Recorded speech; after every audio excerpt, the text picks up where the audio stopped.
Today in episode 58 of the podcast, we will be reviewing the film Love Hurts and the next 3 episodes of your friendly neighborhood Spider-Man Season 1. We'll also be giving you the rundown of the biggest news of the week, including talking about the first trailer for the Fantastic Four First Steps. I'm Brad, he's Josh, and this is We'll Bring the Popcorn.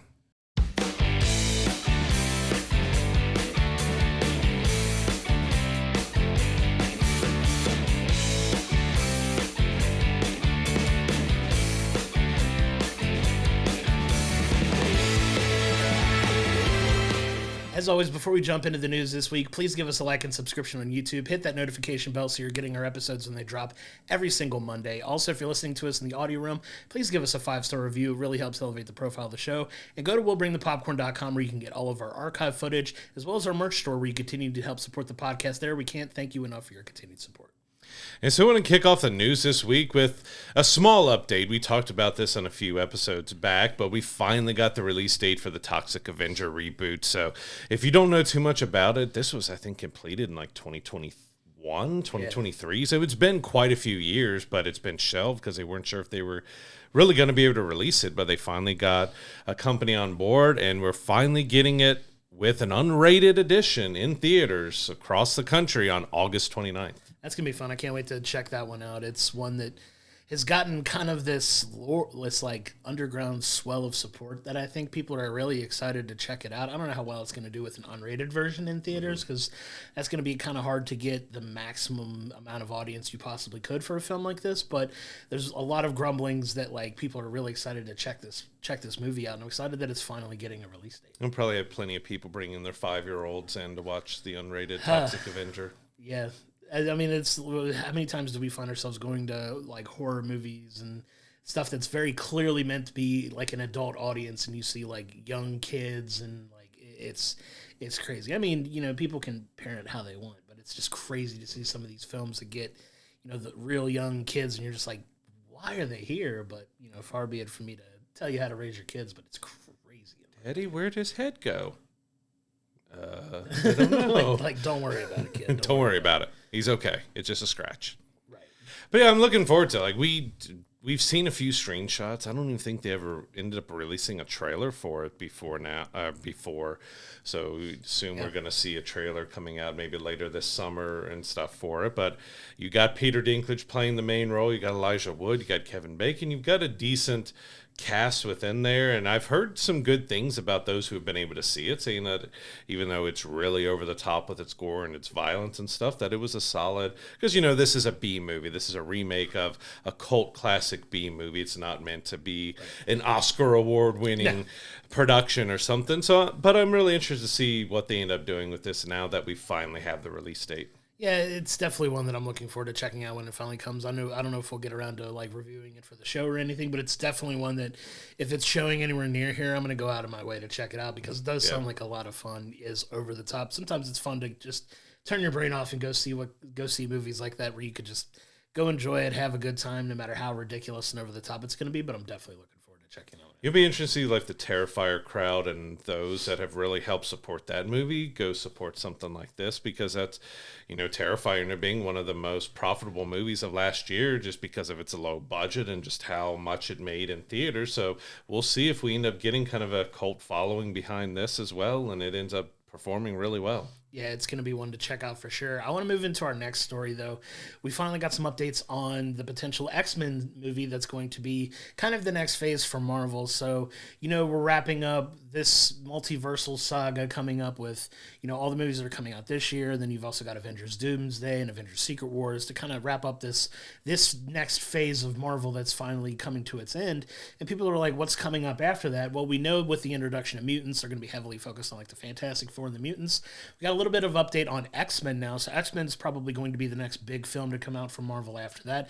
And it looks like it's going to start filming in next year with the release of 2027. So probably going to be the follow-up to Secret Wars. I would say Secret Wars would probably come first, and then X-Men later in the year to kind of really kick off this next phase for Marvel. Yeah, I believe X-Men is considered to be the first of that next phase and to kick off the mutant saga, and that will potentially get some more introduction than mutants as we're coming into Doomsday and Secret Wars, there's been a rumor that the Void is still going to play a part. It played a part in Deadpool and Wolverine. That is still going to play a part in like Doomsday and Secret Wars a bit. And like we'll just see exactly where it goes and how they introduce the mutants into it. But I'm really looking forward to like we're a year away from filming beginning on the MCU X-Men. We've been waiting for so long. I mean, we got Deadpool and Wolverine. We've had the Wolverine spinoffs, but it's been quite a while since our last main X-Men film came out. Of course, a lot of people want to forget about Dark Phoenix and Apocalypse because they just weren't done very well. But it's exciting to finally see the X-Men coming to the MCU and being tied into the entire Marvel universe. It does seem like they want, from all the casting rumors, that they want to stay younger because, in the end, X-Men are supposed to be teenagers, and we really haven't gotten that so far. And the casting with, James Marsden, Hugh Jackman, and Fonka, and Halle Berry, and everybody we had in the originals, they were still in their 20s, 30s when those were filmed. But, we have Sadie Sink, who's most famous from Stranger Things. She's rumored to be Jean Grey. Yep. We also have, they're talking about like Kitty Pryde, Gambit, Cyclops. All of those are going to be part of the main core. We don't know if maybe we're going to see Beast or Rogue or anybody else.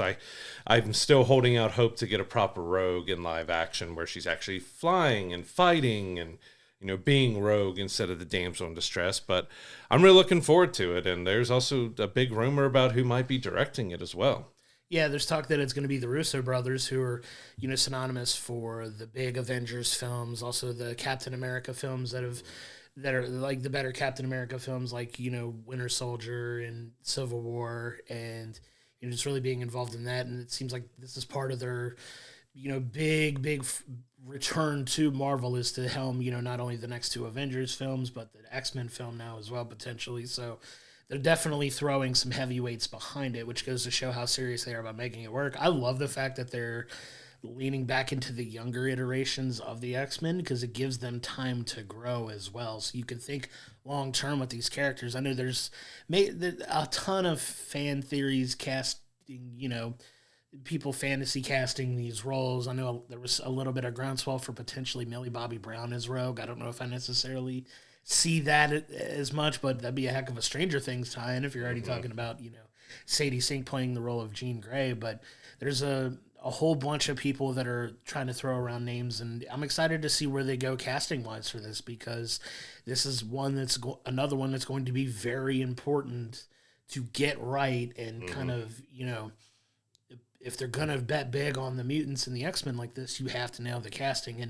And for the most part, Marvel does have that history of, when it's time to cast these iconic characters, they've knocked it out of the park far more times than they've missed it. So I'm excited to see where they go with it. Hopefully later this year when we get some more info on casting and stuff, I'd love to see a big reveal at, something at like San Diego Comic-Con or something, if they have a big presence there again where they announce, your X-Men cast, or potentially, like, that would be huge, even if it's significantly before they start filming. But something to give us, some excitement for that moving forward. See if we get Robert Downey Jr. as Jean Grey. Might as well. He's making $1 billion to play everything else. The X-Men, it's just every single one of them is played by Robert Downey Jr. I mean, heck, why not? It would probably might not save you that much considering how much he's making, but why not? We've got quite a few actors that's thrown their name in wanting to be Storm. Like, we don't have any official confirmation what the lineup's going to be, but we've had quite a few wanting to play Storm in live action. And again, we're such big fans of Alison Seeley Smith's voice to Storm in the animated series. And Halle Berry was a good actress. They didn't give her, that's probably the biggest problem with the Fox X-Men movies, is that very few of them, we got Cyclops, even though he was the leader, he was kind of tossed to the side and wasn't really getting to be big and important, and Storm was more just kind of background. Like, it was mainly about Hugh Jackman's Wolverine, and everybody else was just kind of like, we're not going to do a whole lot with them. Like, I still love like the original X-Men and X2 and then X3, and the rest kind of went off. But it's really going to be interesting how they approach it here. Like, are we going to get the black leather, or as we've gotten with, we got Hugh Jackman in the Wolverine suit and everyone went nuts with it, and we've got Deadpool in his suit and stuff. I'm really looking forward if we get comic accurate suits in live action for Cyclops, for Storm, for Gambit, for everybody. Because, I mean, we got Channing Tatum's look as Gambit, which was, pretty spot on and everything. We don't know if, there's rumors that Marvel is in love with what Channing Tatum did as Gambit, but if they're going much younger, I can't see them going much younger and then throwing Channing Tatum in as Gambit in that as well. So, I would see him maybe showing up in Secret Wars or something else. But it's going to be really interesting to see who gets his cast, because it's going to be big. They're going to be in there for a while because the next phase is the mutant saga. So we're going to have a lot of stuff that's involving the X-Men and mutants and stuff going forward. So they're probably going to go for a little more unknowns. I mean, Sadie Sink is known, but she hasn't blown up as big as like Millie Bobby Brown and the Finn Wolfhard and stuff from Stranger Things. So this might be her breakout if she ends up being Jean Grey to play that for many years to come. That's a big get for them. And Marvel seems to be taking some pretty big swings with their casting lately. I mean, if you look at the Fantastic Four, there's probably not a bigger name attached to as many big projects as Pedro Pascal is to land him for everything. For Reed Richards. There's also been some underground rumblings that potentially they could be looking to cast Ghost Rider finally, and the name that's being thrown around now, it's not Norman Reedus like a lot of people seem to really, really want, or it's not Nicolas Cage in a return to playing the role of Ghost Rider, but it's a huge Hollywood name, and it would be, in my opinion, a humongous get if they can get him, and that's Ryan Gosling, which is not the worst thing I've heard of, but Ryan Gosling being attached to an MCU project would be huge. And if you get him in something as cool as Ghost Rider, they could have a lot of fun and do some really good things with that. Yeah, Disney's already looking to lock him up for a Star Wars project. So while you have him there, like, hey, why don't you come play Ghost Rider as well? Like, having him join Star Wars and the MCU would be kind of big for him, but big for a lot of stuff. And it'd be really interesting to see. Like, he's a fantastic actor. It would be kind of a different look and take than we've had with Ghost Rider, but he's had so many different iterations and looks and changes throughout the years. And it's been played by multiple different people. They could just make it a brand new character with Ghost Rider, because, we had the two Nicolas Cage films. We had him show up in Agents of S.H.I.E.L.D., which was a different version, and that was a fun version and stuff. But it would be really interesting to see Ryan Gosling join the MCU in the Ghost Rider, or there's even rumors of like Javier Bardem might be Mr. Sinister. There's also been talks that people want Keanu Reeves to join the MCU and be Mr. Sinister. Which looks-wise would fit. I've heard there's even rumblings of them possibly trying to cast Denzel as Magneto, which is another one I've heard, which is crazy to think about. I'm sure the internet's going to love that. Cast Denzel Washington as Magneto. I'm sure the internet's going to have a few things to say about that. But yeah, but that's what I'm saying. Like, these are the types of swings that Marvel's taking right now. They're like, okay, we got a little bit of equity back in our pocket. Let's get us some big names to throw into it, get us some of that extra box office oomph to keep us at the top, and that's one way to definitely go about doing it. Yeah, especially if you're doing younger for some of your main casts. If you've got, even if you get Professor X being a bigger name, you still, even though he's showing up in Captain America: Brave New World, Giancarlo Esposito has thrown his name around a ton of wanting to be Professor X, which again, that'll go over well with the internet and stuff if you have Magneto as Denzel and Giancarlo as Professor X. But since he's showing up as a different character in Captain America: Brave New World, he's probably out as Professor X. But it's going to be really interesting to see what they do, because you probably want some bigger names to be the older cast around him, while you have a much younger cast to play the X-Men. Have them play like the mentors for the next wave of them. Like, it makes sense, and I'm really excited to see where they go with it. I'd love to see Ryan Gosling in the fold as Ghost Rider as well. That could mean we're finally getting the ball moving on that Midnight Suns movie that we keep hearing so much about, like going into that darker realm. Could you imagine a pairing up of Ryan Gosling and Kit Harington finally coming back as Black Knight? You get Doctor Strange thrown in the mix. Oscar Isaac back as Moon Knight. That'd be one hell of a conglomeration of actors into a big Marvel project. That would do huge numbers. They finally get Blade showing up in there. I've just given up on trying to throw Blade into something. Unless you want to throw him into that, you throw Mahershala Ali, another incredible actor, in there as well. Like, just for the love of God, I've said it till I'm blue in the face. Give me Blade. Get it together and get it done. Like, come on, man. What are we doing here? Yeah, it's been crazy how long and how many issues and problems Blade has had. Like, you just get the right people on that and get that rolling and get that going. Because it does feel now at this point, it may be until after Secret Wars before we see Blade, just because where would it fit in in this world. So could it be X-Men, Midnight Suns, and Blade kind of kicking off that next phase after Secret Wars? Go darker. I'm all for it. And maybe we'll get to see them show up in Secret Wars, and then we'll get their solo and team up movie after Secret Wars. Maybe they could find Shang-Chi while they're at it to see where. Yeah, Shang-Chi too potentially is filming next year as well. From what we've heard, so that I rewatched it the other day because it was on TBS or TNT or something. It was re-airing, and I sat down, which I still loved it. It was so much fun. Seemingly, it was great as Shang-Chi. Like, the action was fun and great. It had some good humor. It had its missteps and things that was a little sillier and over the top with it, but it was fun. And I've been looking forward to a sequel to that since it came out. And yeah, hopefully, so we might be getting Shang-Chi and X-Men filming next year. Which a wonderful direction for the MCU to go in. When you can give some of these characters that we've been watching for over a decade a little bit of a break, and let's get some new blood in there, I'm all for it. Well, I want to stay in the Marvel realm because we got the first trailer for Fantastic Four First Steps. Of course, the Super Bowl coming up, that's normally a big time. Of course, when this episode drops, the Super Bowl will be over, and we already know who's going to win that. We don't even have to watch it. We just get the trailers and commercials afterwards because that's the most important part of it. But we got Fantastic Four First Steps. We finally get to see them in action, and people are already dissecting it and going through it and trying to find out. And it looks like a few secrets may have already been revealed, and we've kind of seen it too. But we wanted to kind of walk through and go through that trailer as well. And so if you're not familiar where the Fantastic Four First Steps is taking place, it is going to be in an alternate universe set in a 1960s, futuristic 1960s kind of setting.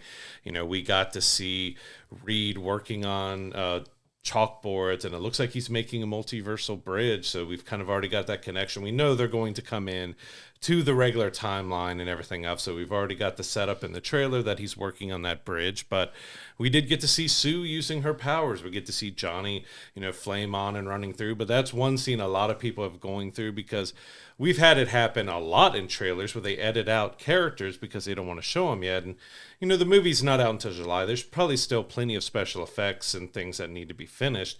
Well, Johnny is flying flame on throughout the city. It appears he's like chasing somebody, and I would assume that's a Silver Surfer. They just weren't ready to show her yet. Yeah, and that's a pretty safe assumption to make, given who we know is going to be in this movie. But you get the whole, they're already set up as a family. They've got their, it looks like the way they're going to describe it, they're already established as the Fantastic Four, but you get kind of glimpses potentially into how they got their powers or things, because you see, Ben before he becomes the Thing, where he's this astronaut with Reed Richards. It's already given the internet plenty of fuel to make like all the bear comparisons. That's why I already started laughing. With the Thing in the kitchen with Herbie the robot, and just so many fun bear moments. You can see that, just critiquing his cooking and all that stuff, which is, as fans of the bear, we love to see that stuff, but that stuff's been a ton of fun. But you see them, working for a company called the Future Foundation, and they're already in the Baxter building. So you get these things that a lot of Marvel fans are hoping to see from Fantastic Four, and a lot of that stuff appears to be integrated into the film. Obviously, you're talking about the multiversal bridge that you see in the background that, is going to probably likely explain how they tie into it. But one of the big things that's, got a lot of people talking about the trailer was the appearance of the shadowy figure that is very clearly a Galactus shadowy figure overlooking New York City. Galactus is going to be the big bad in this, with, of course, the Silver Surfer in tow to kind of help do Galactus's bidding here. So it's going to be fun to see that whole dynamic play out in where they're going with everything to kind of, at the end of the day, get the Fantastic Four into the rest of the MCU.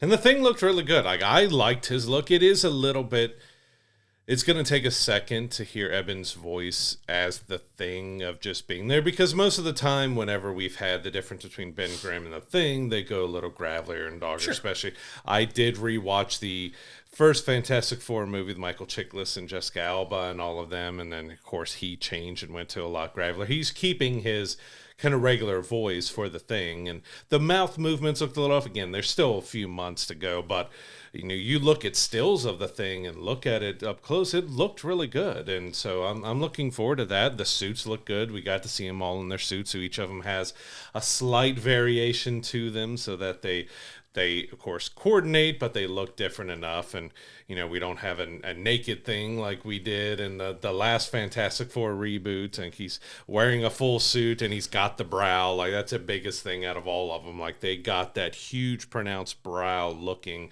really good. And I couldn't help. I know he showed up this, and Michael Chiklis' thing did it as well. But when you see Thing in the hat and the trench coat, I just immediately went back to the 90s Ninja Turtles with Raph going around the city. I'm like, that's just Raph. Why is he trying to be Raph right now? I love that though, but you get a lot of these nodes, these odes to the comics. Their costumes look, dedicated to their comic book classic look. That's not identical, so the internet's going to have a field day about that.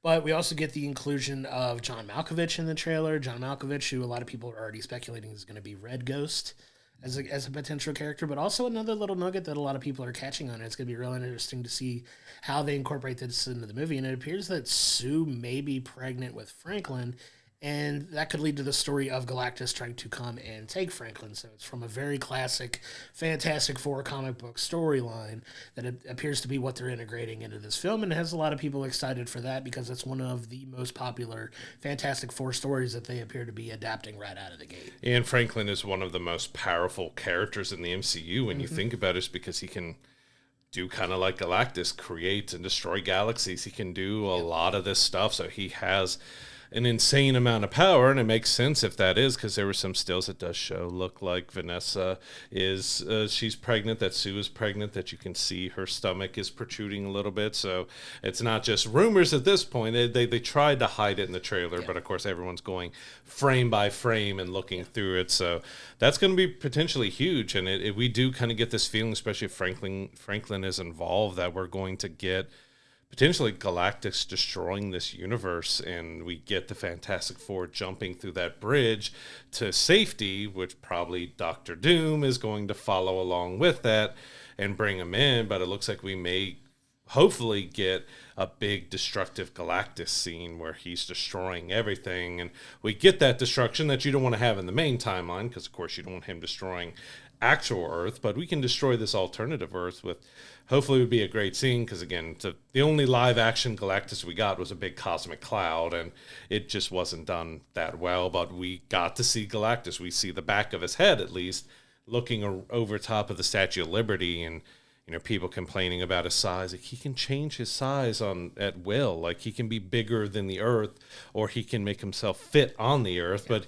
I mean, he looks to be 3, 4, 5 times taller than the Statue of Liberty, so that's still a pretty big size. Like, you got to try to make it somewhat relatable, and like, if you have tiny ants up to a guy's face looking through the clouds and being that big, like, how are they going to do anything against it? Like, you've got to kind of make it work for the universe you're creating, but I'm fine with that. Like, we might get him in multiple sizes throughout the film. Like, we got not even 10 seconds, 3 seconds of him in the film, and people are complaining about his size. Like, let's watch the movie before we see. Like, just let it go. But I mean, it had 202 million views in the first 24 hours, which is one of the biggest trailers that Marvel has had yet. Like, a lot of people were waiting for this. We've been waiting for it, and I thought it looked fantastic. Like, I thought the trailer, it set the tone, set where you are in time and history. You got this alternative 1960s. You get to see the Fantastic car driving around. You get to see that hybrid of 1960s, but it's futuristic. Only one you really didn't get to see is Reed Richards having any of his powers used, but that's probably the most difficult one for them to do right, because we saw a little bit with John Krasinski's Reed Richards when he's kind of becoming spaghetti from the Scarlet Witch, that, having someone stretch their body and make it look right is very hard to do. And that's might be some of the last special effects that they're really working on, is trying to make his powers of stretching and contorting his body look right in live action, because it's not an easy thing to do, to have someone's arm go from a normal size to 15 feet long and have it look believable. Well, it's kind of harking back to, if I can make a comparison, to how they treated Miss Marvel's powers, where she has the ability to embiggen and stretch out and make things bigger, and they found a practical VFX way to make that work for Ms. Marvel. I'm wondering if they're going to do something similar like that for Reed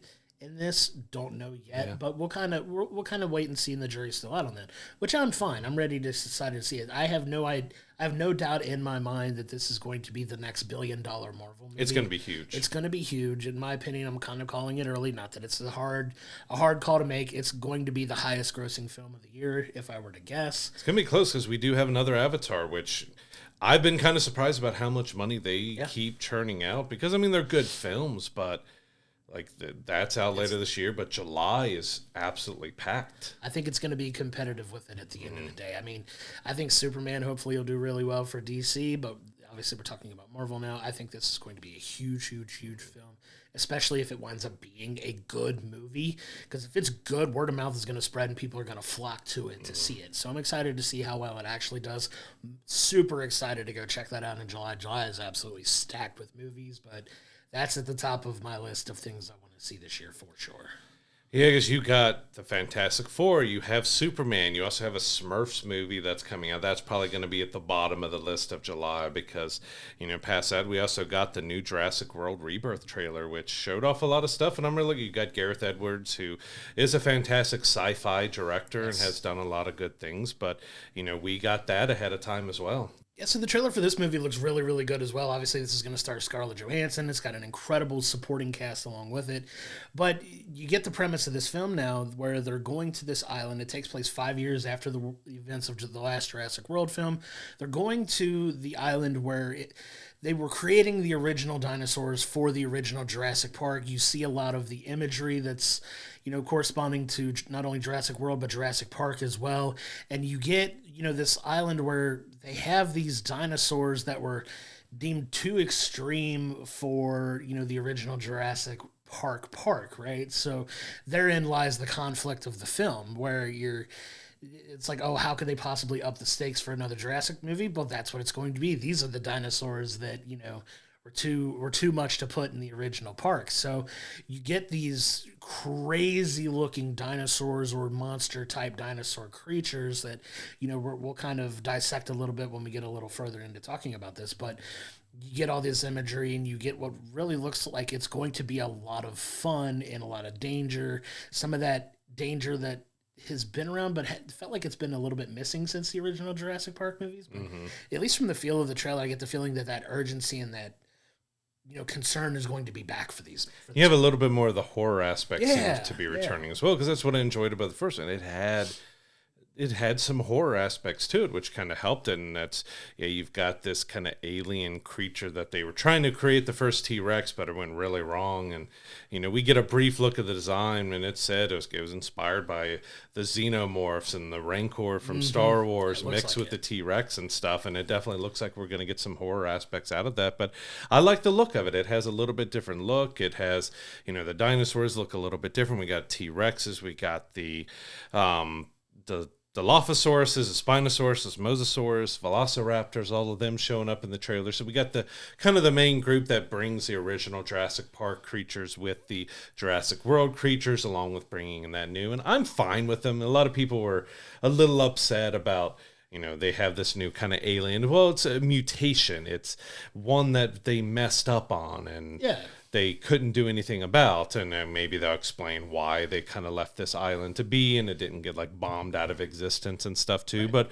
we also got a look which I'm excited about. I finally got around to reading the original Jurassic Park novel. I've got about 14 to 18 pages left to read on that. One of the scenes that was kind of really interesting and big within the Jurassic Park book was a river scene where the T-Rex is kind of attacking people in a river and on the water. And we got that in the trailer that it looks like, and they talked about they were able to bring some scenes and things that they didn't bring from the original novel into the first film, that they're going to bring it into this one. So they're kind of trying to bring it all together. So they're combining Jurassic Park with Jurassic World into this new, Jurassic World Rebirth. They kept the Jurassic World in there. I was curious if they were going to rename it to something else, because we got Jurassic Park, Jurassic World, where we get Jurassic Universe or something, but they decided to keep the Jurassic World name in there, but probably just to keep that in people's heads better. But I'm really looking forward. Like, Gareth Edwards is a great director. Sure. He's done some really solid things. He's bringing a different kind of look. You've got Scarlett Johansson. You have Marshall Ali is in there as well. So you have, and I'm forgetting the guy who's in Wicked, and I can't remember his name right now, so I apologize on that. But it's got a solid cast to it. It looks dark. It looks like it has some horror aspects. I'm really looking forward to see what they do with that. And, they did talk a little bit about the story that they're going back to that island because they're looking for medicine. They want to use the DNA and use the blood of like the T-Rex and some of the original dinosaurs here, that they've somehow found that it could create some medicine that can be really good for humanity. But there's probably going to be a twist where it's just a big pharma that's just trying to get it. Sure, of course. Going to sell it for $10,000 a pill and all that. But there's a medical reason behind them wanting to go back to this island. Because, of course, you have islands overrun with dinosaurs. Everyone's dying. Yeah. You've got to go back. Of course. And you can't leave well enough alone. You gotta go back and try again, right? Nature always finds a way. That's their theme, right? Nature always finds a way to shoot itself in the foot when you go back to this island. But I'm excited for this. This is going to be a lot of fun. Another big summer blockbuster movie that, we finally get that look in the trailer for a little more information that we were kind of hoping for. Because, I know we've talked on the podcast before that we were a little concerned with the kind of rush feel that it felt like they were putting on this, because this didn't wrap filming that long ago. Oh, they announced it like at the beginning of last year, and like, hey, we're going to write this and we're going to film it and we're going to have it out next year. I'm like, wait, the script's still being written. You're filming it a few months after, with the script still being worked on. It's going to be out the next year, but so far, so good. It looks solid, so I'm excited to check that one out for sure. It's another one of our most anticipated films of the year, and at least judging by this first trailer, we got a lot to look forward to. And that was kind of the two big trailers that premiered before the Super Bowl. Of course, after the Super Bowl this week, we'll be sharing and going over on our social medias about the other trailers that come out, because there's a whole lot of stuff coming out this year that we haven't really seen anything on. Do we get another ballerina trailer? Because of that coming out, we have... Superman might get another trailer during the Puppy Bowl, so that's going to be interesting. So that I will watch today, because we're recording on Sunday when the Super Bowl happens. I'll watch a Puppy Bowl for Superman, and I'm sure you're going to have a little crypto running around the Puppy Bowl in there and seeing what happens, and then I'll see after the Super Bowl all the trailers and stuff that comes out. But we've got a lot of big movies coming out this year, and a lot of big trailers that's going to be coming out this week, but having these two released for the Super Bowl is pretty big. Like, these are two of the films that a lot of people have been looking forward to the most this year, but we already got the first Superman trailer, but we got a little more information on Avatar. Did we get the first teaser for Avatar early, this year and stuff? But it's sounding more like Avatar: The Last Airbender, because they've already showing off the Wind Tribe now. So we've got water and we've got fire and we've got wind. Now we just kind of... I guess the originals are the Earth Tribe, so we've kind of got everybody. Yeah, it's look like they're covering all their elemental bases, right? And then, they're going to form the Megazord at some point. Is that how that's going to end? I think so. I think they will form together and make a Megazord. Yeah, that sounds about right. But yeah, so many different trailers that are going to come out in the next week or so. I'm excited for that. I'm excited to get looks at all these movies that we're looking forward to coming out and covering this year for sure. So the last news story I want to talk about this week is that we did get confirmation from Sarah Michelle Gellar herself that a brand new Buffy the Vampire Slayer series is in the works. They said they're on the right track, but they're not going to fully go through with it if they don't feel like they're doing it right. Sure. But she is going to return as Buffy. But Buffy this time around, of course, she's a little bit older now since that series came out, that, Buffy's going to be more of that mentor. So there's going to be a new Slayer. There's going to be probably some new villains and stuff that comes around, but she'll be more in a background mentor state, which can work fine. Like, if you give her some time to still be Buffy and show who she is and stuff, but also be, the mentor and leading a new Slayer, and maybe you get Angel and a few others coming back and see where you go from that. Because, the finale, that one was quite a bit talked about as well when the original Buffy ended. So we'll see how they kind of tie it into the original series to bring this new series about. And hopefully it's more than just an episode or two where she shows up and it's just like, okay, all right, I'll show up 4 episodes later. Hey, how you doing? All right, 5 episodes later. I hope she's pretty well involved in the series. That's the hope. I mean, it's exciting that she's got it attached to it, because there have been kind of rumors rumors running around that there's going to be something in the works, but if you're having Sarah Michelle Gellar herself, who, obviously was the star of the show, very wildly popular show that still to this day has a lot of people, at the top of their favorite series of all time lists. Like it's a show that has a huge following. So I'm excited to see them take the next steps with that. Excited to have her in the fold and have kind of her imprint on it, because she is synonymous with this character on television, and the fact that she's going to be a part of it, it's going to hopefully have the same tone and the same feel that the original series had, to have her, kind of making sure they're still paying respects to that character while moving the story forward in a new direction. And I'm excited to see what they do with it. This is going to be one that's going to have a lot of people talking when it finally gets to see the light of day. And I would assume Joss Whedon is not a part of this, because he's created a ton of fantastic stuff, but we also know the dark part of his story with a lot of things. We really haven't seen him around since the Avengers film, and kind of everything came out about what happened and how he treated Charisma Carpenter with Angel and everything else. So I would love to see her maybe get the Angel cast coming back up and showing up in Buffy, and kind of get a big reunion for everybody there. Would be fun and stuff. But yeah, it would probably be safe to assume that he has nothing to do with this, and which is good and bad. Like he's a good creative, but he's done some pretty dark, dumb, stupid stuff that keep him away from this, and hopefully I would assume Sarah Michelle Gellar is going to executive produce and keep the show running. But it's going to be really interesting. Of course, it started out as a film that had a completely different cast, and it's a guilty pleasure of mine, mainly because of Paul Rubens being a vampire that never wanted to die. Like, he gets staked and he's just you think he's dead, and then like an after credit scene where no, he's still not dead. Like, he just was a vampire that didn't. I remember that more than anything about that film. It's a guilty pleasure one of it. Sure. And then they moved that into Sarah Michelle Gellar's Buffy. It was such a huge show. Launched a lot of. I mean, you had Seth Green in it. You had David Boreanaz. I was trying to think of Willow, of her name, because she went on to How I Met Your Mother and a bunch of other stuff from there. Allison Hannigan. Sorry for getting your name. So many names. It launched a lot of careers too from that. I mean, of course, Sarah Michelle Gellar went on to do quite a few things. You had Cruel Intentions. You had I Know What You Did Last Summer. You had quite a few. Scooby-Doo that she did with her husband and stuff that James Gunn wrote, which a lot of people I don't think realize that he wrote the Scooby-Doo movies. And that's but it's really interesting to see Buffy coming back, and with that, and like I said, I loved Angel and Buffy as well, so I just kind of want to get that reunion, or maybe this will spawn off of bringing Angel back in some way, because I think David Boreanaz is wrapping up the SEAL Team show that he did, so I don't know what his next project is. Maybe they end up talking about doing another Angel series. It'd be great to get that all together, and like I said, we're both excited to see that when it comes out.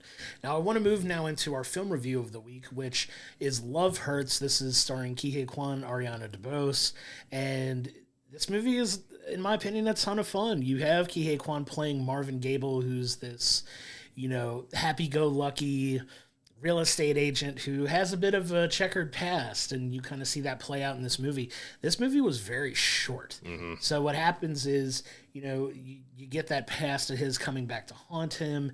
You have this plot set up where we're gonna talk some spoilers here to kind of talk about the film, kind of talk about the plot. So if you don't want to have the film spoiled for you, go to our timestamp where we have the wrap up for this that is going to be spoiler free, that we talk about at the end, as we always do when we rank the movie. But in this film, Ke Kwan's brother is the leader of this criminal organization who had a little bit of infighting, and some people in that group kind of swindled some money from him, and he wanted to have Ariana DeBose's character killed. Well, as you come to find out, Marvin, who's played by Ke Kwan, was his right-hand man, his brother, who's kind of his hitman, his monster that he unleashes to do all of his dirty work for him, kind of take care of things that need to be taken care of, if you catch my drift. Very violent, very skilled fighter, and now he's trying to rehabilitate himself and find this love and this life that he's built for himself as a very successful real estate agent, and just a whole bunch of fun shenanigans play out from it.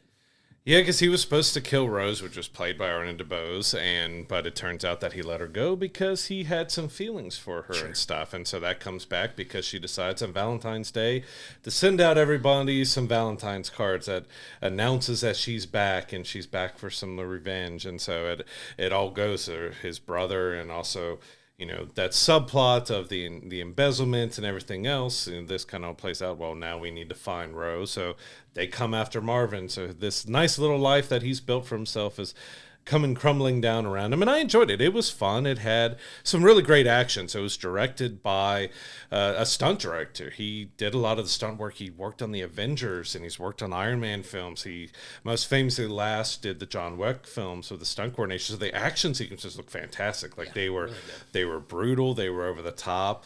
I feel like the humor wasn't as I wasn't laughing as much as I expected. Like a lot of the humor kind of fell with a thud. Like it wasn't as funny as you expect to be. Some of the things I almost laughing because it was awkwardly funny. Like it wasn't funny because you get like his assistant falls in love with an assassin, and it's like you're kind of laughing at how ridiculous that is. Little cringy funny because he writes poetry and she's in a dark place. Well, she likes his dark poetry. Well, she loves him now because she finds him unconscious and helps, even though she sees a guy with a huge blade on his hand and stuff. She falls in love with him and stuff, and it was kind of ridiculous, over the top like that. Yeah, he was a poet. He was an artist. Like it's fun. Like you have these people trying to get to Marvin to try to give up the location of Rose, which you come to find out he doesn't know anything, but they're not taking no for an answer. So it's absolutely not. It's very simple, and it's very simple in its plot and its setup. Like this movie's under an hour and a half. Like this is a short movie. Like I was genuinely surprised at how quick the movie went, but it kept your interest the entire movie. It was fun at like keeping you engaged the entire time. So there weren't really any lulls in this story where you get, you know, the embezzlement story of, you know, his some of his lackeys embezzling money from him, and you think Rose is the one at the forefront of that, but she gets double crossed, and you know, it's just it's not the strongest plot in the world, but it's definitely one that makes sense when you're watching the movie. And I think they do a good job of putting all of it together. And like you said, the action sequences are just great. It's absurd. It's fun. It's one of those that you're not looking for any type of deep meaning to. It's just one that you could just go in and like, okay, I know I'm going to have a good time watching this. And that's kind of the way I approached it. And the way I felt walking out of the movie is just, it was just fun, man. It's fun to see Ke Huy Quan just kind of like, as this unstoppable action, like just skilled hand-to-hand combat fighter, and it was just so much fun. It's so absurd and over the top that it was just like you can't help but, like you said, it's not the funniest thing. It wasn't as funny as I thought it was going to be too, but there were definitely some like humorous over the top. They're just like you and I just look at each other, just kind of laughing and shaking our heads at that. It still kept it fun for me. Yeah, as you said, the plot was pretty thin and weak, but it did just enough to kind of tie it all together, that you got a full story out of it. It just didn't have an insane amount of depth. I would also say, you know, there is a love story between Marvin and Rose. It doesn't go really too deep. You get that all of this are doing that. They're both kind of crazy about each other, but neither of them is really speaking up and acting on it and stuff. But that was kind of very thin, especially because Ariana DeBose's character was so over the top and kind of crazy with everything. And then I was like, okay, I love you. Like, okay, wait, what? Like, it was a little thin in that. I still had a ton of fun with it, but it could have used a little more meat if it wanted you to really care about the romance or anything else and about this world. And then you have Marshawn Lynch in the movies playing King. He's got another guy with him, and then they're just drawing back and forth, but you get a subplot with him that his wife is leaving, and it's supposed to be a lot of funny, but it was a kind of a little more, okay, I did a slight chuckle with their stuff because it was just ridiculous, but you get Marshawn Lynch, he gets himself credited as Marshawn Beast Mode Lynch, and he also says Beast Mode in the movie. It's so fun. And he just got to include us, but he was fun. Like, I thought, even though, you know, he's not the greatest actor, he played what he was supposed to be really well. Like, he was kind of a slapstick over the top henchman that was, and even at the very end, I won't spoil like the little extra credit scene, like they're laying there beat up and like, okay, like, hey, everything's good. Like, there was some real over the top silliness with it, But it is one that you could really turn your brain off and just enjoy the ride. Like I said, the action was fantastic. It was extremely well choreographed. Like Ke Huy Quan was really good in the roles. You could see him doing really good job with all the moves and stuff. You've got a lot of gunplay and knife play and everything else. It got a little graphic with the violence at times too, with, you know, knives and holes blown in people. You got some fun. He's got a dueling realtor who, you know, Ke Huy Quan's character Marvin is all about love and about finding your next home and finding the home for you. That's what I care about. And his rival is a black belt in karate. Yeah, like, and it's funny given what you know about Marvin, and it plays out in a very funny way. But it's like I said, it's just silly. Like the premise is very silly. It's not meant to be taken seriously. It's just a fun short movie. You know that I definitely got some enjoyment out of. I could see myself watching it again, just to kind of. I plan on watching it again. Just to kind of. And that's important when it comes to like how we want to rate a movie too, because like even if it's not the best movie you've ever seen, if it's one like, okay, I had a good time, like if I've got like a little over an hour to kill, I'll watch it again. Like I have no problem with that. And that's kind of how I felt about this movie. Like you said, the action in it is fantastic. You get some really practical fighting. You get some of the things that I find some humor in. You get some of the worst shooting you've ever seen in your life. Like you've got people who are basically a bunch of stormtroopers, like in their inability to hit a moving target that's not very far away from them. You know what I mean? And they're not moving very fast. Yeah, they're not running around like Barry Allen as the Flash. Like they're just basic people running that they can't hit with a gunshot. It's just so that's the type of stuff that I find funny is you know, stuff that it's not really intended to be funny, but the optics of it are hilarious. Then pulling like the obscene spoon and forks off the wall to fight and battle with. And they're like, hell yeah. Like, we're going to mess you up with this giant, oversized novelty spoon and fork. Which are probably thin aluminum that would have bent in half as soon as you hit somebody with it. Yes, and it's so silly. And that's simple things like that make me laugh. I just can't help it. It's just... Yeah, it had just enough charm and heart and everything to it. Like I said, it was a little thin on the romance subplot of it, and the overall story was it did just enough to it, because especially I had to laugh when it goes back to Ke Huy Quan's past when he is the assassin, and you get a lot of the jokes about she's going around drawing mustaches and all his pictures. Well, you get that in the past. He's got a little mustache with slick back hair, and that he's trying to play this. It's still hard to see him as a really like dark character, which I mean he can be, but of course this was more lighthearted. So him being that more brutal person, he kind of looked like, I don't know. There was someone else he reminded me of, but I can't currently place it, and it was making me laugh just doing the self comparisons in my own head of him in the past. But yeah, it was fun overall. It's one that you just got to turn your brain off and go into the silliness and the absurdness of it. And like I said, it's an hour and 23 minutes or so, and that's with the credits and everything, so it's probably even shorter than that. But it goes through, the paces really well. You get also a great, and we've already seen in the trailers, you get a Goonies reunion with Sean Astin in it, which he actually gets a decent role, bigger role than I thought. I mean, it's still small, but he got some importance to the story and stuff to it. But he was fun being the overtop kind of Texan who's his boss and giving him the award. And of course, his obsession with his Realtor of the Year award and everything that he gets. But it's absurd. It's over the top. It's crazy. But it has enough charm because Ke Huy Quan is just... I love everything I've seen him in.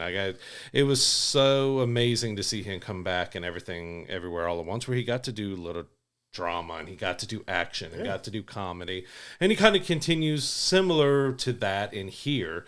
You know, it's a little silly and absurd, but he gets to do a little bit of drama, not much, when it comes to, you know, how he's feeling with his emotions in this new world that he's created for himself, that he doesn't want to lose it because he actually likes what he does. And, you know, he's creating heart cookies and taking them out. And there's also absurdity where they're hiding out in somewhere and his realty clients show up to say that they want to buy the house when they're hiding out in it. Like, who just shows up at a house thinking that the realtor is going to be there? Because I don't think it ever said that he had a meeting with them, because he said he hopes to sell it this week.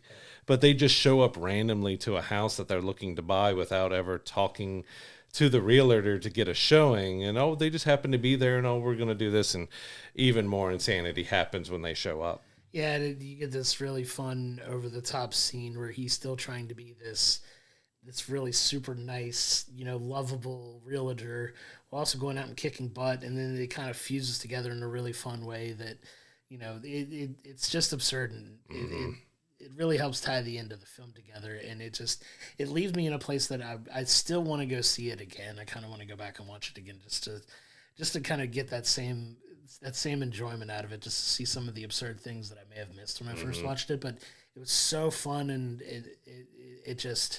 it brought a smile to my face to watch this, because it's just sometimes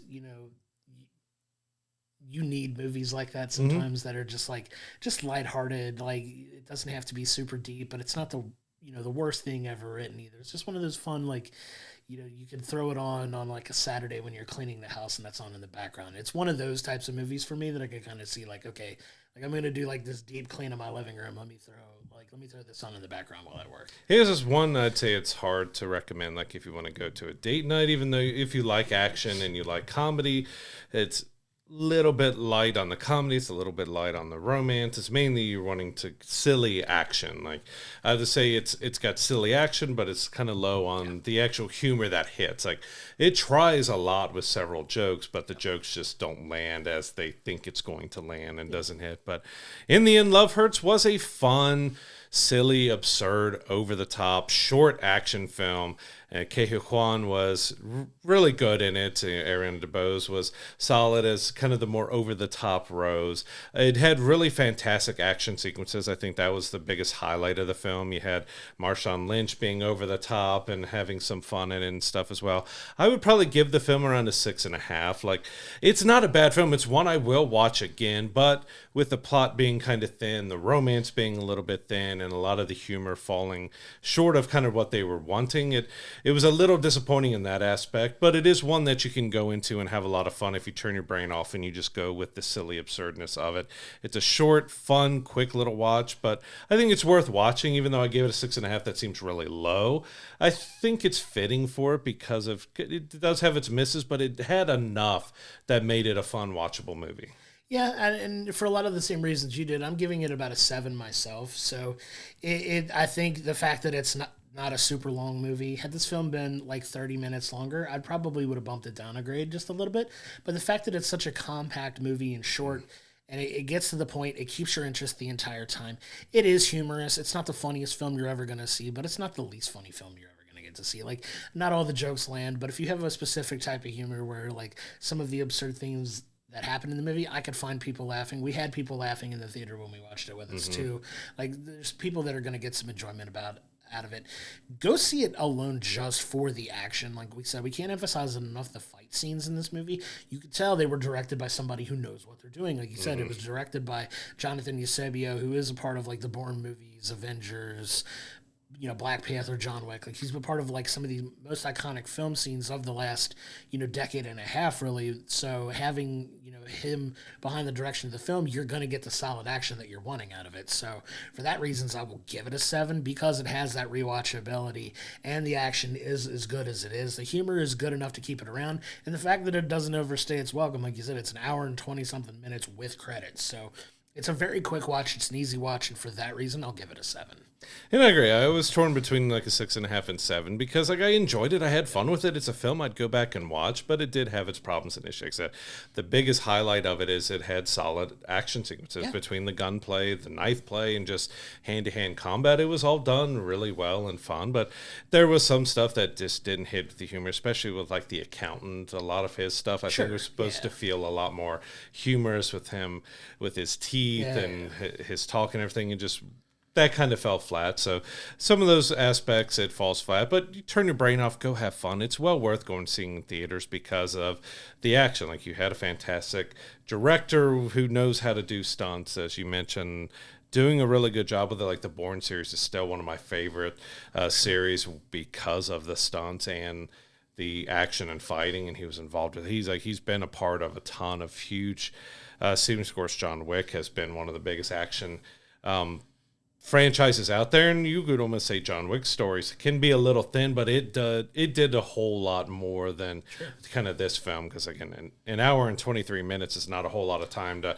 really set up your plot, your characters, your romance, and everything else. So like it did just enough with all of those, and that's kind of why I put it where I did. But it's fun. I recommend people go see it because it was a lot of fun. For sure. And Love Hurts is out in theaters now. Can't recommend enough going to check it out in the theaters. And if you get a chance to check it out and you like it, or if you didn't like it, come to our social medias and let us know. Come talk to us on, YouTube. Join our Discord. Come talk to us there. Let us know what you thought of the film. Yeah, heading into our TV breakdown of the week, we do have episodes 3, 4, and 5 of Your Friendly Neighborhood Spider-Man on Disney+. So, we're continuing on with this kind of bulk drop. So we got the first 2 episodes, now we got the next 3.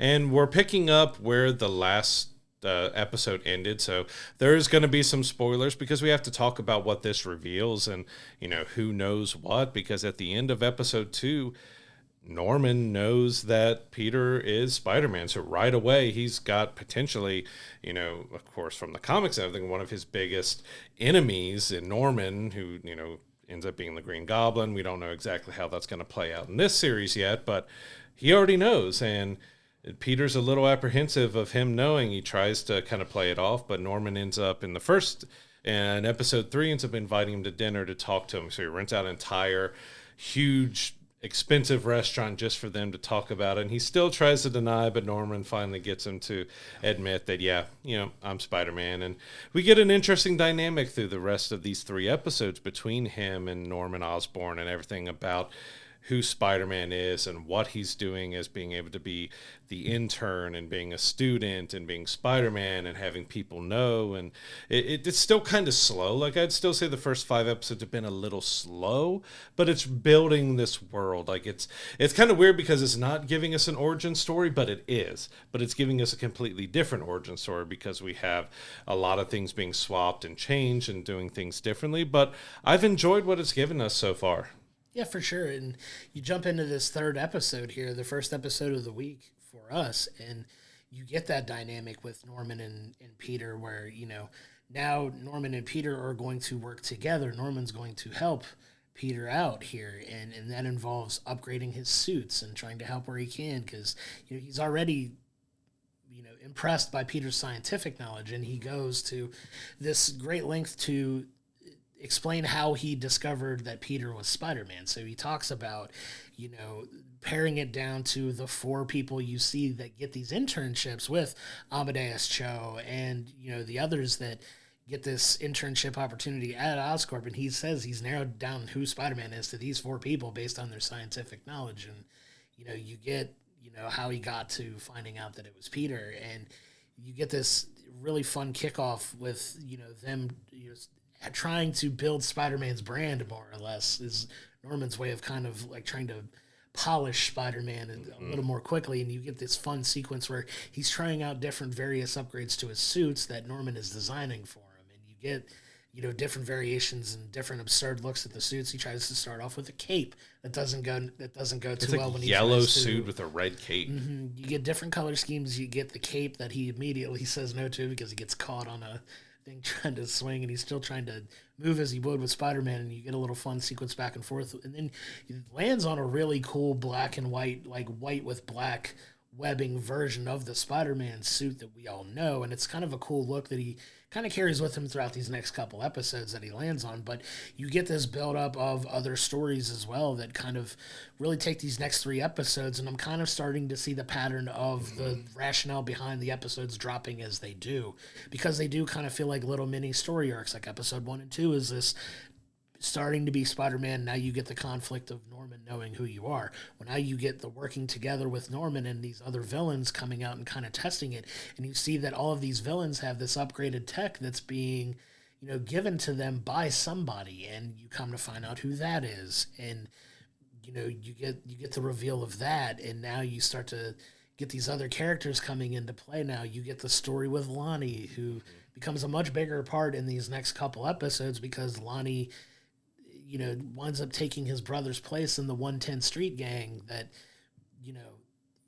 if you know anything anything about who Lonnie is, and you get kind of a cool reveal with him by the end of this third episode. So you get all these pieces moving forward with some really fun action scenes that I think they really cleaned up in these next 3 episodes. I think some of the animated issues that you may have had from the first 2 ones. It still was a little fuzzy in the background to me at times, but it looked a lot better. You can see they're starting to really find themselves in these episodes, but you get a nice continuation of this story.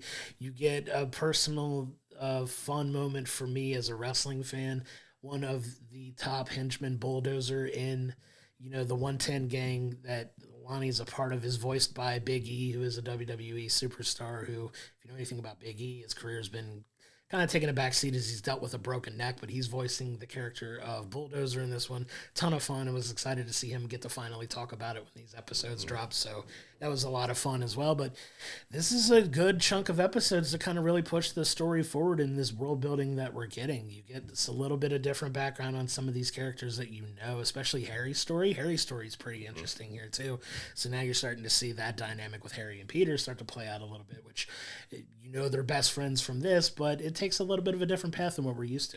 Yeah, because we kind of get still a lot of mystery with Norman. Like he's acting like a good guy that he's helping, but he admits that, as you mentioned, that all these interns, I had a suspicion that they were either Spider-Man or they were working for Spider-Man. So he's got a different angle that he's working than, pitching to Peter that he basically wants to create a new Avengers, because we do get the Avengers reference. We get the airport scene from Civil War being shown without Spider-Man, of course, within there, but we get a lot of the Avengers and Iron Man and Captain America and Thor and others, get reference in here. But Norman says he wants to create the next group, but it does sound like he's actually trying to create a weapon. He's not, so he's kind of like Obadiah from Iron Man mixed with Norman a little bit, mixed with Tony Stark. So you're definitely getting a new kind of different dynamic with Norman Osborn, because he seems like he's trying to be helpful and good to Peter, but he has his ulterior motives behind it as well, because we get to see some scenes that Aunt May is trying to sell off some of Ben's stuff, that they're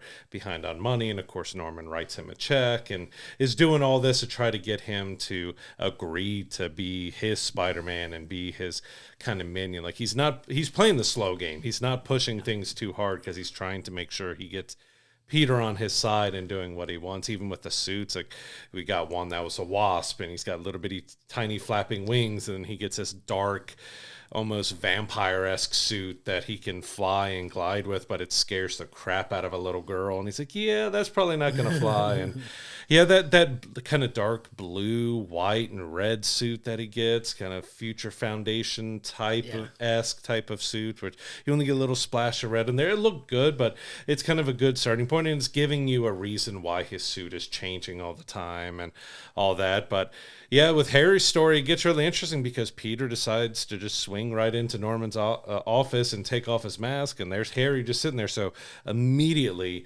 he's revealed himself to both of the Osborn. Like, all right, Norman and Harry both know who I am, and we actually get that to where now Harry is kind of his oracle, is his guy, man in the chair that he's tapping into his phone and talking to him while he's out on missions, and he's helping him out. So you have potentially his best friend, but also a big villain to him in the comics, and his dad's a big villain to him.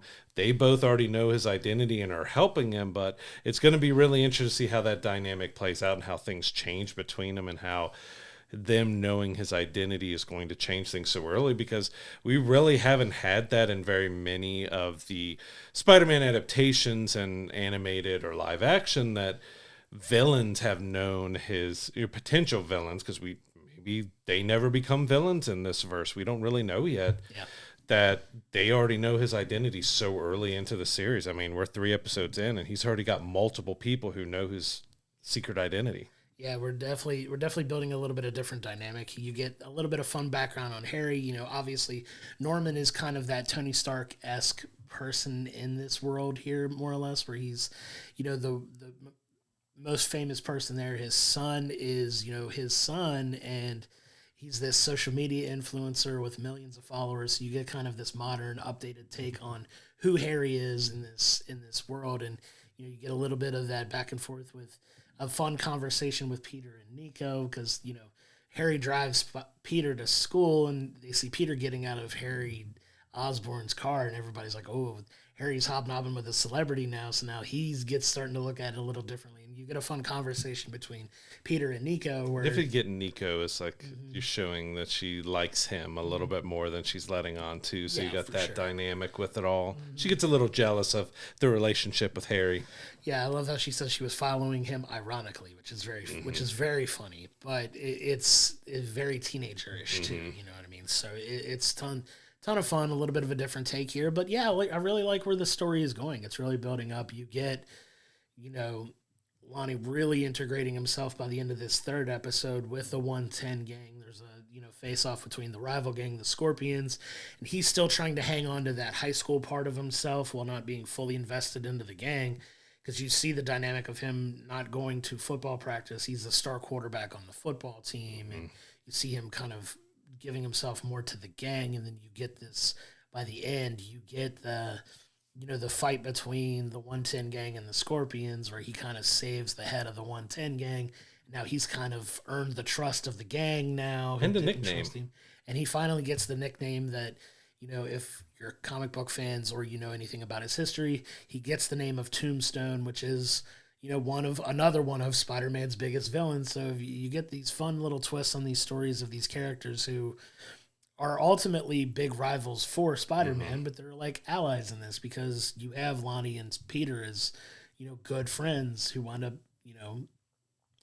it's going to be real interesting to see where they take this movie forward, because now you're starting to see him kind of enjoy that moniker that he gets from the gang, and now you're going to see where that goes in the next couple episodes. But this was fun. This was a fun grouping of episodes, because we didn't really even touch on the dynamic of the fight that he had in the Unicorn episode as well. That was a really, really good, strong battle sequence in that one too.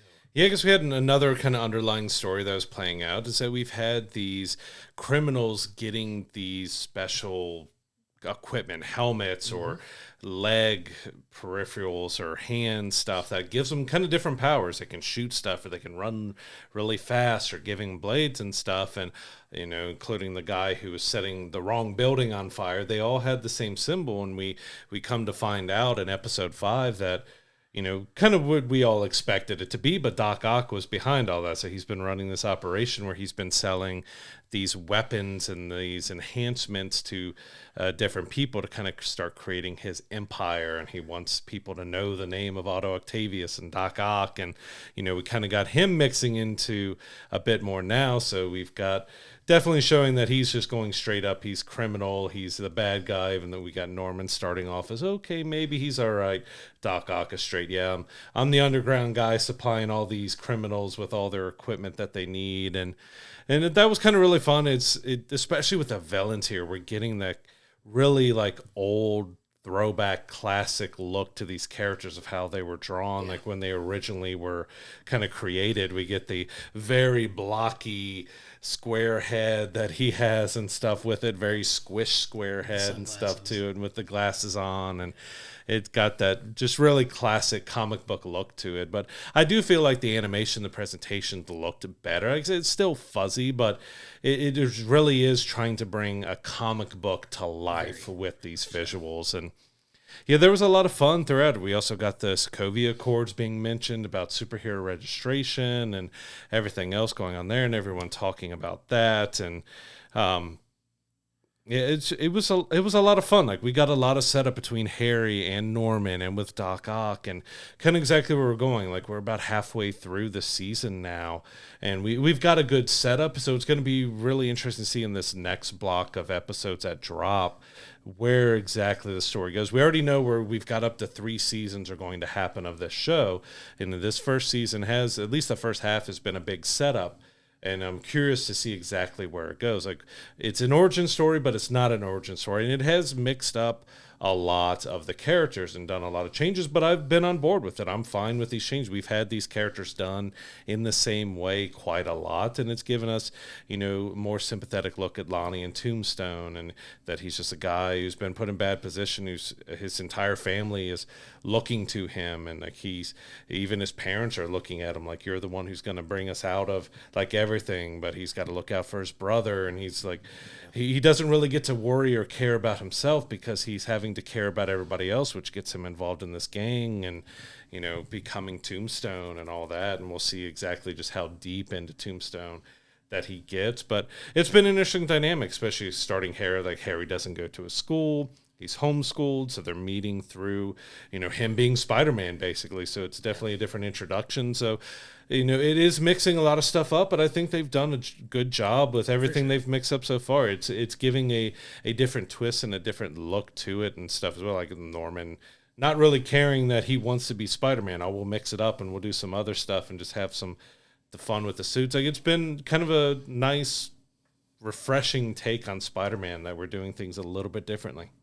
Yeah, for sure. And it's going to, like you said, it's going to be fun to see where they go with it. And one of my favorite things that they deviated from what you know of the MCU and what you've seen in Spider-Man. So you see the Civil War battle that's very much pulled from the MCU visuals of, that fight that happens at the airport, obviously minus Spider-Man. One of my favorite little twists on it is in the MCU, Spider-Man is very much Team Tony Stark. So Tony's the one that shows up and offers him a grant to do this, that, and the other, and he gets Spider-Man on his side in the battle with Cap. But if you notice anything about Peter in this, Peter is a huge fan of Captain America and doesn't really idolize Tony Stark in this. He idolizes Captain America because you have a fun little fanboy moment between Harry and Peter where they both realize that they're both Captain America fans, and it's kind of a little fun little bonding moment for the two of them. And it was a fun little twist on what we've already seen in the MCU, that he's actually on Team Cap in this, which is so funny. I love their discussion too, because they're like, well, yeah, I think Captain America's actually really dead, and the one that we're seeing is actually a clone. So they're going into these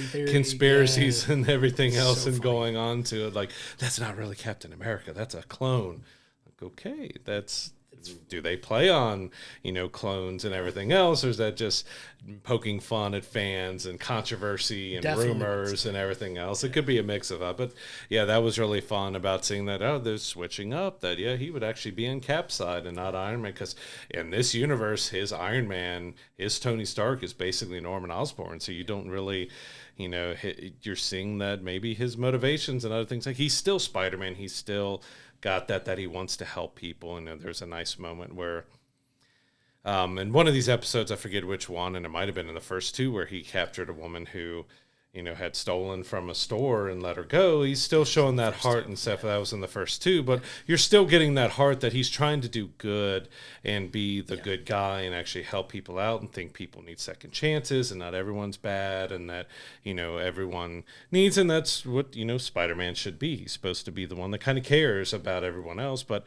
it's also already getting into that struggle of how does he go to school and maintain school? How does he maintain the internship, which he actually turned in until, Norman talked him back into becoming a Spider-Man and brought him right back into the fold of doing the internship. But then he's got Spider-Man and everything with Norman, and then his relationships, about his friendships with Lonnie, and then Nico kind of being a potential love interest that we're starting to see that build. You kind of felt the beginning, but you're seeing more of that jealousy of when people are taking Peter's time away from her, she's a little hurt by it, which it could either be just she's a teenager and she's hurt by being stood up, but there definitely seems to be a little something more, because they were supposed to go to the movies together, and he ends up inviting Harry, and she's like, or he asks her, is that all right? And she's like, yeah, sure, that's fine.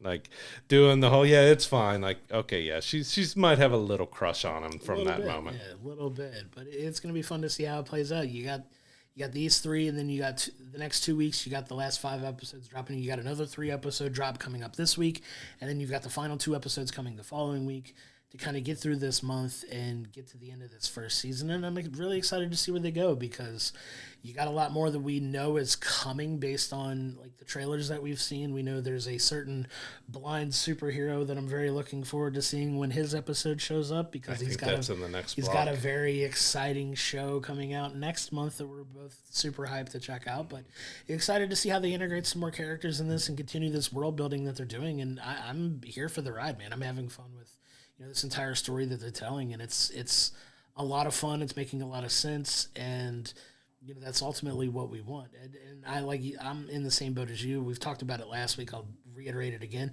I don't mind the creative liberties that they're taking with these characters, like you said, because the origin stories have been beaten to death, in my opinion, in a lot of these, and we're getting a fun, fresh take on this.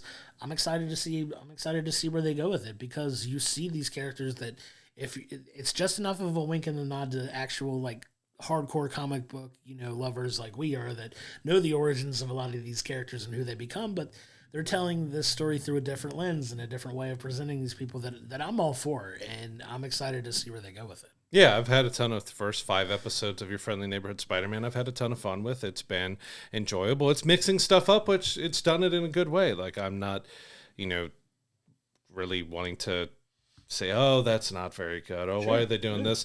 It's been a slow burn so far. So the first 5 episodes, it's really establishing your base. It's really setting up this world, where Peter is, where kind of these villains are, where everything is. It's establishing that base. So these next 5, I think, are going to be really interesting to see where it's going forward and what we're setting up for the next few seasons. But I've had a ton of fun with it so far, and I'm looking forward to see how the season ends. Yeah, and one thing that we haven't really touched on too much is we're doing a lot of world building, we're doing a lot of character development, we're doing a lot of plot development, but you still get a good mix of action in these episodes. So you still get fights in every episode. You get Peter going through and stopping criminals, doing this, that, and the other. So you get to scratch that itch as well, where you get the good action. And the two fight scenes in this that he really gets into with these groups that have these enhancements and these people that have these enhancements, like it's really well done visually.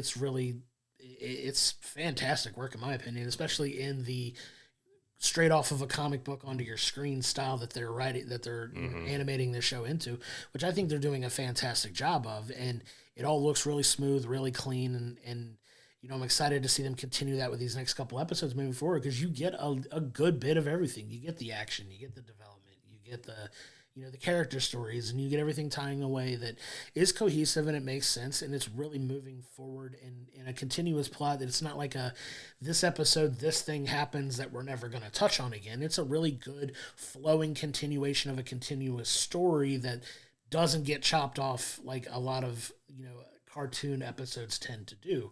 That'll tend to have this one-off episode that has no consequential, involvement in any story you're telling. This is a continual story that they're telling over 5 episodes, and I think they've done a really good job of that so far. Yeah, each episode has had something that matters to the core and the heart of what's going on in the story. A lot of fun. We're building Lonnie up, we're building Peter up, we're building Norman and all of them up. We're getting that to a point where something is going to happen soon. Like, sure. Yeah. We've got Lonnie getting the Tombstone name. We've got Peter. He's finally kind of Spider-Man, but it's not exactly still what he wants. Like, we're still fighting between he's accepting Norman's help, but he doesn't still fully care of everything that, like, Norman's not listening to him. You listen to him some, because you get a conversation after he gets the blue, white, and red suit that they're like, it needs more color. I'm like, I thought that too. Like, he's still not fully, but he's a young geeky kid who doesn't know how to assert himself yet. Like, he doesn't know how to just straight up say that, hey, this is not what I want more of this. Because he did try during the whole suit process showing, well, this is what I've been, we don't worry about that. Like, Norman just immediately shot him down, and he's like, okay, and he just accepts it and goes on. And he finally, you've already started seeing it happen a little bit, where he's starting to speak up, like after he scared the little kid, like, yeah, we can't have this. Like, I got to have something else. So you're getting that dynamic where Peter's character is starting to morph and change a little bit. He's getting a little more assertive, but he's still that geeky young kid who just doesn't know.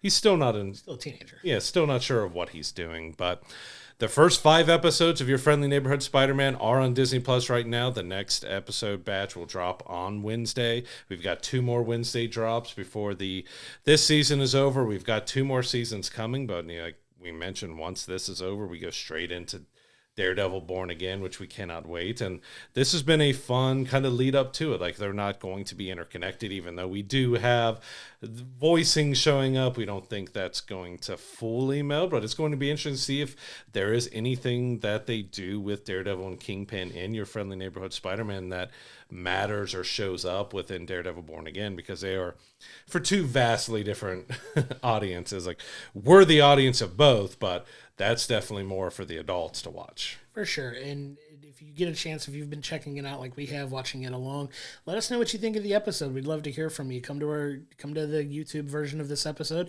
Leave a comment on what you think of the show. leave a comment on any one of our social media posts that we post throughout the week talking about, this, that, and clips of the show that we share. So we'd love to hear from you, hear what your thoughts are on the show as well. Come talk to us about it. So what's coming up this week is we have our potential first big blockbuster of the year, and that is, of course, Paddington in Peru. Yeah. That could potentially be, I'm joking Yeah. about it, but Paddington, the first two have become such a big cult classic. They've made a decent amount of money. Yes. It's done really well. Like, there's a lot of people, adults and kids, who are really looking forward to Paddington. Yeah, and I know you're doing it tongue-in-cheek, but also know the fact that Paddington is very popular. And I know you're doing it because of the other movie that we're going to get to that's coming out this week that we're going to review next week. But Paddington's going to do big business, too. That's going to be a movie that a lot of families are going out to see. I know some people that are very excited to take their kids to this movie. And I'll probably be taking my kid to see it as well. Case But, of course, the biggest movie of the week is Captain America Brave New World. Now, of course, there's a lot of mix on this because we know it's had so many different reshoots and stuff that it's making a lot of bold claims, like it's like Captain America the Winter Soldier, it's this and that. We've got, Anthony Mackie as being, from this, we got that at the end of Endgame into his own series and now his own movie, and we're going to see how he can carry Captain America, the Falcon Captain America, into the cinematic universe here. And we got Harrison Ford showing up as taking over Thunderbolt Ross, and we've got him as Red Hulk and stuff. There's a lot to look forward to, but there is a little apprehension because we know that it's had a lot of problems with screen testing of it and reshoots and everything else. We got like Seth Rollins, all of his stuff was cut apparently from the film, and he's already warning people, like, I'm not even joking, like,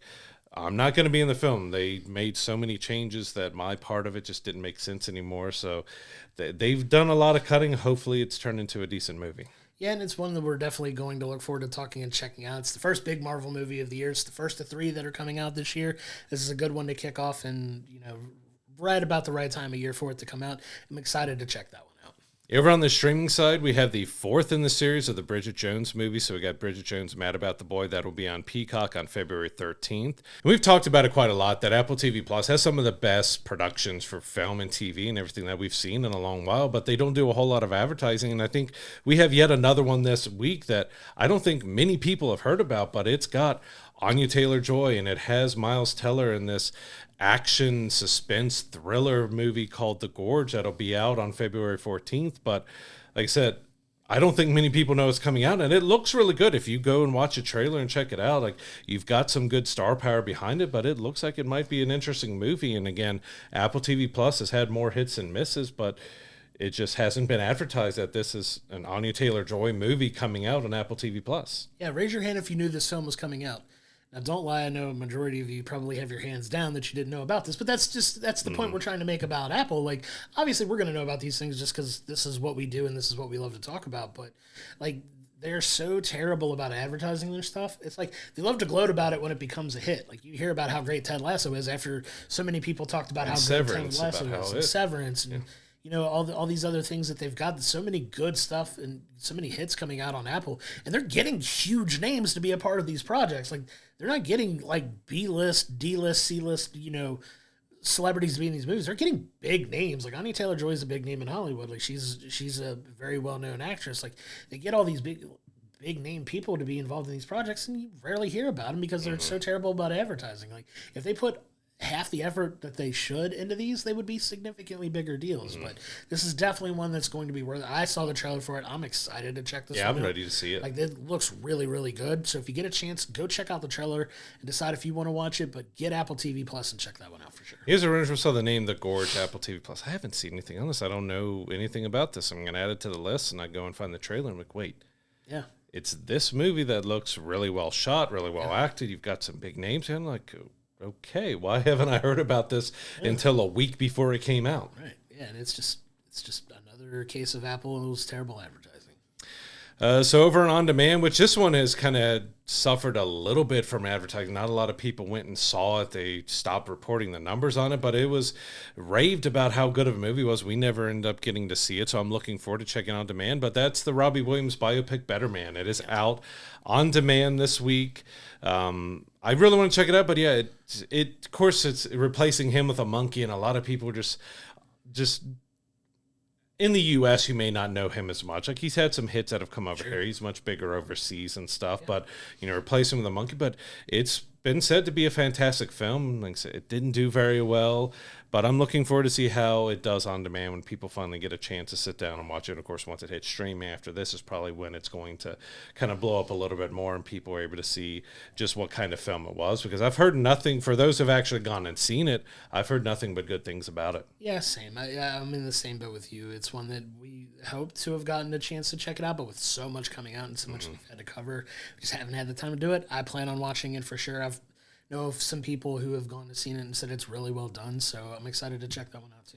Yeah, so that'll be out on February 11th, along with One of Them Days, which is a Keke Palmer comedy, a film that looked like it'd be pretty decent watch. So I'm looking forward to checking that one as well. But you've got an interesting mix there, and then you can go back on our archives to see what we thought about this film. But Flight Risk is on demand on Valentine's Day, along with the thriller Inheritance. So both of those will be out on Valentine's Day. We're not going to lie to you. We did not enjoy Flight Risk at all. It was rough. I can't imagine seeing myself going back, but we want everyone to check stuff out. There's some stuff that people will absolutely hate that others will absolutely love. That's why, you know, even reviews from professionals, from us, from podcasters, from everybody else, in the end, they are opinion. You're looking for different things, and the bigger professionals have a checklist of stuff that they need to go after, but you know, most films and most TV shows are based off of your emotional reaction. How did you connect with it? How did you feel about the acting or the music or their cinematography? Everyone looks for something different. Being a graphic designer, I'm really nitpicky with special effects and stuff with it and how that stands out. My eye just looks at it like, oh, I can tell when all that. And being a writer as well, I'm looking for depth to the stories and everything. Flight Risk had none of that. None of it. It is just, I'm laughing because I saw your face shift because I knew you were going to name drop that movie. And it's just to see the joy just leave your face when you shift to know that you're talking about Flight Risk. Makes me laugh so much. The movie is not good in our opinion, but please go watch it and form your own opinion. If you think completely differently, if you think this film is fantastic, come talk to us and we would love to argue and tell you how wrong you are. But go form your own opinion. And please check out the physical release, the images that they've done of that. God. So it's been seen in the trailers that Mark Wahlberg has a bald horseshoe type of haircut, but he wears a hat and part of it. They literally designed the slip cover, so when you take the transparent slip cover off, it's got the hat and the hair on, but when you lift it off, Mark Wahlberg is bald underneath. Like, hilarious marketing. Genius marketing. It's genius, hilarious marketing, but the problem is, like, this film was never advertised or presented like it's a comedy action film. It was presented as a serious thriller, but the movie and the slipcover both scream like, all right, we know this is a silly movie, like, but you didn't make a silly movie. You made a serious movie that was bad. It's and that's what makes it funny, in my opinion. It's so dumb and so ridiculous that, you know what, if you're going to market it, let's have some fun with it. I think I almost want to buy a copy of the movie just for that, just to laugh at it. Take it back. I will not take buy it back. I said I almost want to buy it. But it's so funny because it's not intended to be, and that's what makes it so funny for me. So over on the TV side, this one I've been somewhat interested in checking out. I've seen one trailer on it so far. It's a brand new competition series on Fox called Extracted, drops on February 10th. And the best way I can describe this is like the Hunger Games. Like it's you have a group of people trying to survive out in this wilderness and stuff, but their family and their friends are up in a room and they get to make decisions. All right, are they're suffering? Am I going to pull them out or do I give them help? And it's kind of got these Hunger Games like twists. Like if you've watched the movies or read the books, you know there are people who can send gifts or they can do stuff like that. So don't know if it's going to be any good or not, but it looks like it has an interesting premise for a competition series. Why, you know, Squid Game, they went extremely fast into getting competition series on that, and doing a Hunger Games-esque one kind of took a little bit longer because that's when I see the trailer, when I hear the premise, that's what I hear is the Hunger Games. It's going to be really interesting to see if they pull this off in an entertaining, interesting way or not. They're not going to be killing people. Let's just leave it. It's on Fox. They're going to kill people. They're going to kill. They're going to. People are going to die. Yeah, there's not going to be any murdering. It's just like the Squid Game series. Everything was PG. The tone of it feels very Hunger Games-esque. I would agree with you on that. It's definitely one to at least check it out just to see if it's going to be any good, and if it's not, you know, we could just move on to the next next thing, just because there is so much. I mean, you're about to talk about 3 really big shows that are either wrapping up or coming out with new seasons this week. Yeah, so on February 13th, we have Season 6C of Cobra Kai. So this is the final episodes of the series. This is wrapping up the entire series we've been watching for 6 seasons. That we're really looking forward to see how it ends. But yeah, that's going to be on Netflix. This is it until we go into the movie. Hopefully we get a few more cameos in the movie of maybe some of the kids or other people from that. But this is wrapping up the Cobra Kai story. It's one of my favorite shows. It's such a bittersweet thing that it's coming to an end. I really think it's a good time to end it based on the way they've moved along with this story. But this is a show that when it started, I like a lot of people was like, there's no way this is going to be any good. Like the Karate Kid movies, while fun, were cheesy, over the top, kind of like very 80s in their presentation. You're talking like you're going to do a sequel series based around Johnny Lawrence, the bad guy from the first.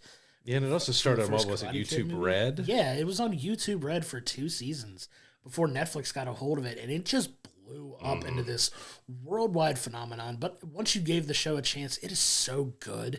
It's so much fun, and I'm super excited and sad that we're getting the final 5 episodes this week to kind of put a button on what has really been an incredibly fun show to kind of experience. It's like if you know going in tongue-in-cheek that all of the world's problems can be solved by doing karate and accept that as a premise, you're going to have a great time. If I said tongue-in-cheek, everything in this world can be solved by karate. I will karate with you right now. You want to go do karate moves in the garage? We could do that. We're already best friends. All right, after we finish this episode, we're going to go do karate. Just like Step Brothers are going to be. Like, we're already best friends. Let's just finish it off by doing karate in the garage. But yeah, I'm looking forward to finishing off Cobra Kai and seeing where it goes. Like it's corny and it's silly and it's over the top, but it's done with such heart and genuineness to it, and leaning into that. We know this is from a series that is a bit corny from the 80s and stuff, and we're just going to keep going with it. It has its plot and some other problems, but it's been such a fun ride that I am really looking forward to seeing how it ends. Another big popular show premieres this week as well, so season 3 of Yellow Jackets on Showtime is out on February 14th, and we also have White Lotus season 3 on HBO and Max on February 16th, so those are 2 there's some really big shows continuing or ending this week. Yeah, Yellow Jackets is really good. I've watched at least the first season. I haven't watched season 2 of that one. Excited to get caught up on that eventually when I get time. But White Lotus is another wildly popular show. It's getting its 3rd season here. Another wildly popular show continuing on. A big week for TV, man. It's a big week overall. It's rare that we get like a big week of content like this in February. Like sometimes you get shows coming back. Like we've got some reality shows coming back, some regular episodic shows coming back before the Super Bowl and stuff like that came back in January.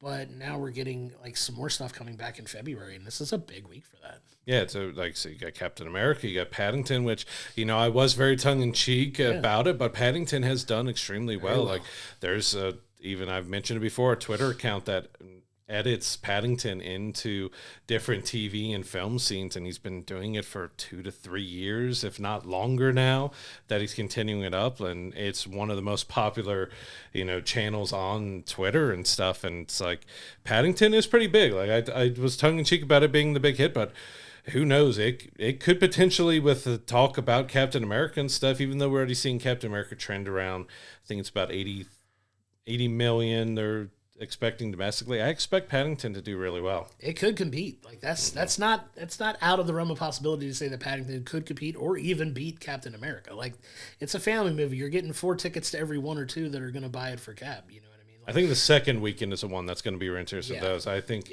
if it doesn't beat it this weekend, you might have more parents going to see Paddington next weekend and beating Captain America in week 2. It is very possible, but that's going to do it for this week's episode. We can't thank you enough for your continued support. Coming up next week, we will be reviewing Captain America: Brave New World, and we're going to take a break from your friendly neighborhood Spider-Man just because we're getting the final 5 episodes of Cobra Kai. We will be reviewing that next week. So next week, Captain America and the final 5 episodes of Cobra Kai. Really looking forward to checking those out and giving you our thoughts on that. But until next week, I'm Josh, he's Brad, and we'll see you then.